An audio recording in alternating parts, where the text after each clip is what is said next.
हमारे देवता मंगलेश डबराल। आज के परेशान कुन वक्त में एक कविता। सार्वजनिक और पराक्रमी देवताओं के साम्राज्य में हमारे छोटे देवता अशक्त और व्यक्तिगत किस्म के हैं। सुंदर, सर्वशक्तिमान, संप्रभु, स्वयंभू, सशस्त्र देवताओं से अलग उनके चेहरे बेडौल, बिना तराशे हुए हैं। अक्सर नंगे पैर वे हमारे हाथों में हाथ दिए हुए चलते हैं। हम उनसे ज़्यादातर अपने दुख और कभी अपने सुख भी बताते हैं।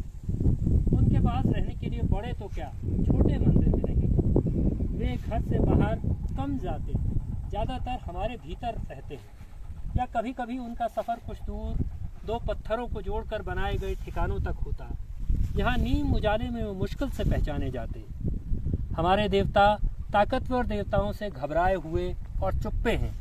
उनके पास जाने से कतराते हैं।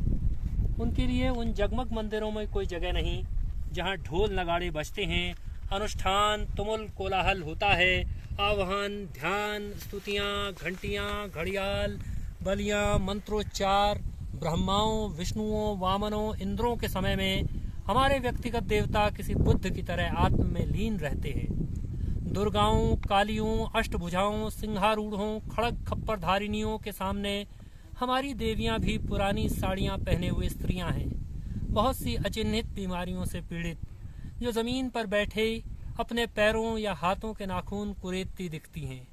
हमारे देवता आंखें खोलकर हैरानी से देखते हैं। शक्तिशाली देवताओं के जुलूस ठट के ठट हथियार बंद चल रहे हैं। तलवारें, त्रिशूल, भाले, बंदूकें, आग्नेयास्त्र लहराते उन्हें मुक्तहस्त लोगों के बीच बांटते हुए, सड़कों, गलियों, चौराहों पर बढ़ते हुए, तब हमारे देवता किसी अज्ञात जगह दुबक जाने की सोचते हैं। उनके हाथ में कुछ नहीं होता, कोई अस्त्र नहीं।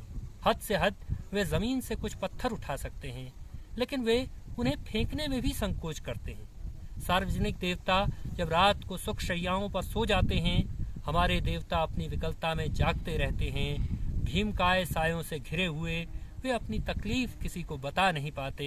कभी कभी उनके भीतर से एक आर्त पुकार सुनाई देती है, बचाओ।